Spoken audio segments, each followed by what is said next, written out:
I want to hear So this. this was what you played me. Sorry, which one is this? This is Take a Sexy Picture of Me. Okay. It's not just a culture that makes me feel bad about myself. It is a culture that makes fucking everybody feel bad about themselves. And my angle was make them feel so uncomfortable, write my most uncomfortable lyrics ever, put it in a 3-minute 30-second pop song so that the radio was forced to A-list it. That was my angle. So I would have written this on the 21st of October 2024. This could be shit. Just full disclosure. Do I want to play this? Yeah, fuck it.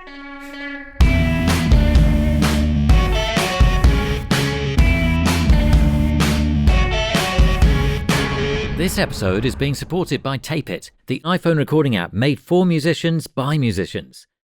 I feel like I have a group of people in my head and a big crowd of people in my head, and they all are trying to be Leonard Cohen, right? They're all trying to be like, oh, we have to be Leonard Cohen, and we have to be Judy Sill, we have to be Karen Dalton, and we have to be like all these like wordsmithy, like we have to be we have to be all these like brilliant lyricist, wordsmith, genius people.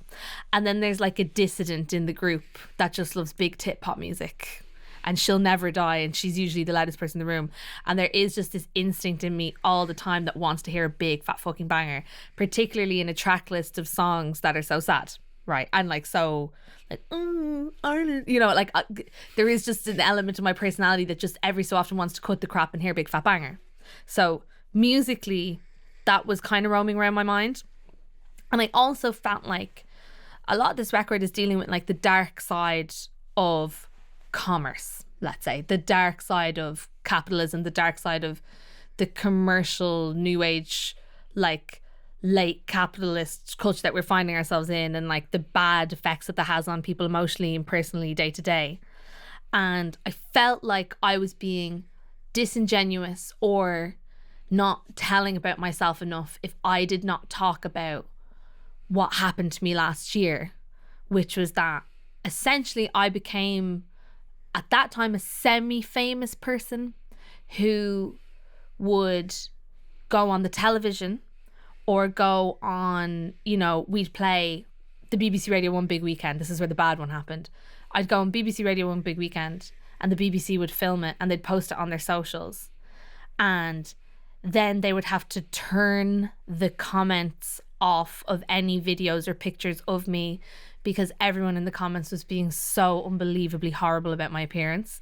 It happened like 10 times last year where there was just all these like pig emojis and like vomit emojis, and like even now at Running Planning, like I released Running Planning, one of the first comments was like, she looks like she hasn't ran in years. And it's just like it's just like, what is wrong with you people? And it happened so much last year that it became like its own news item sometimes in the BBC or anyone else, and like at home as well. They're like, why are English people slagging off CMAT for being fat?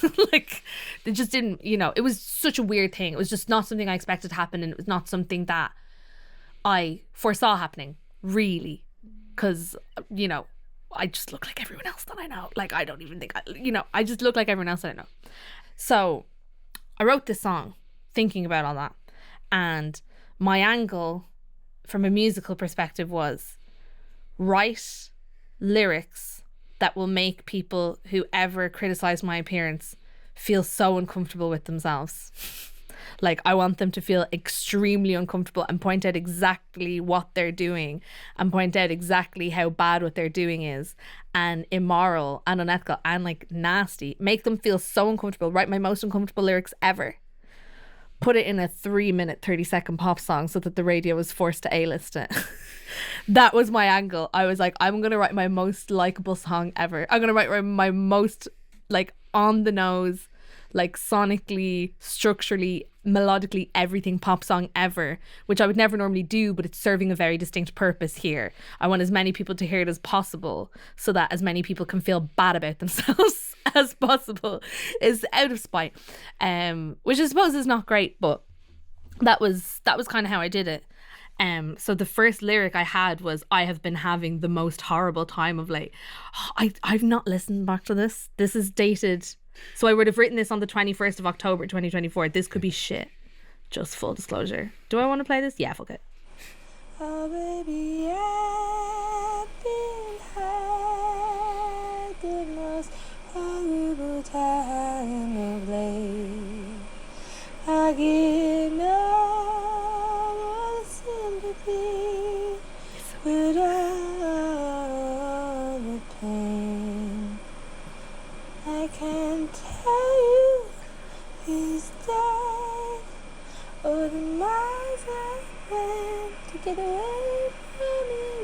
That's me just being like, don't know.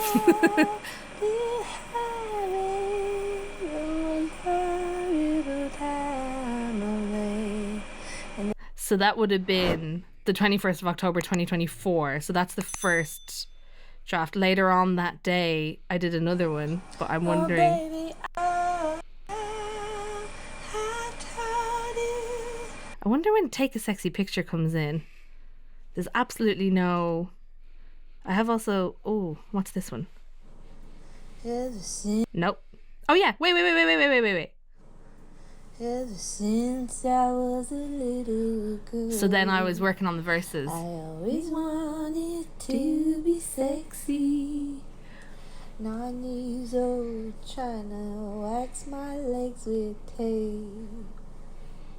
And then that was 3 days later that I started working on the verse. I'm wondering when I got to the Take a Sexy Picture of it all, because that was genius. But I don't know when I landed on that.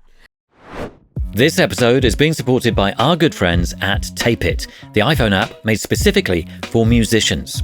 If you, like many of our guests, use voice memos, then as far as we're concerned, switching to Tape It is an obvious choice. It's free, and there are a load of features you won't find on Apple's Voice Memos app, including the ability to record straight from your lock screen, set markers, add notes, include photos of settings, and you can easily import your old voice notes, sync to the cloud, and create shared playlists with co-writers and bandmates.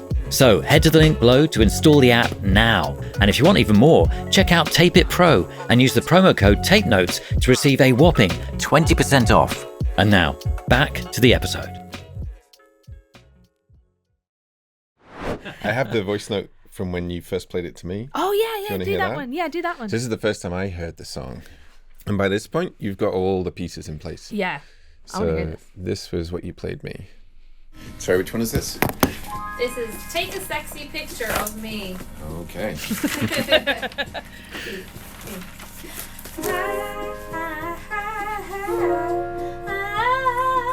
We cut the second half of that out now, I remember. Ever since I was a little girl, I always wanted to be sexy. 9 years old, trying to wax my legs with tape. I was kind of like forcibly dragging myself out of my own head to try and see things from other perspectives. And what I realized is that I have all these like 15-year-old, 16-year-old young girls who like look up to me and like love me, that might look exactly like me or are bigger than me, or you know, or just fall outside of what is commercially attractive, what is a commercially viable form of attractiveness or beauty, right? They fall outside of that and they see that every time I go and do something, that is what I attract. It's not just a culture that makes me feel bad about myself. It is a culture that makes fucking everybody feel bad about themselves. And it is totally, I believe, based in commerce and commercial viability and capitalism. Because if you enter the world, if you go to a club, you go to the club, you're in the club, and you're trying to neck on with someone, right? You're trying to get the shift. You're trying to attract a beau. Your weight or size or image is actually just so inconsequential. Like, no one really ever thinks about that in real life, day to day, that much ever. Nobody's fucking thinking about that shit. But you put something into the realm of the news, social media, you know, you're selling a product like me, I'm selling my music. You put it into an arena where we're supposed to be selling something, and then suddenly it's up for criticism and suddenly it's up for debate. And I had to write about it. I just couldn't have lived myself if I couldn't have done something to help counteract all of the fucking bad vibes that happened as a result of people taking umbrage with the way I looked. And I'm not responsible for that. I exist because I'm trying to sell something, and I kind of had to do something to counteract it and to make myself feel better.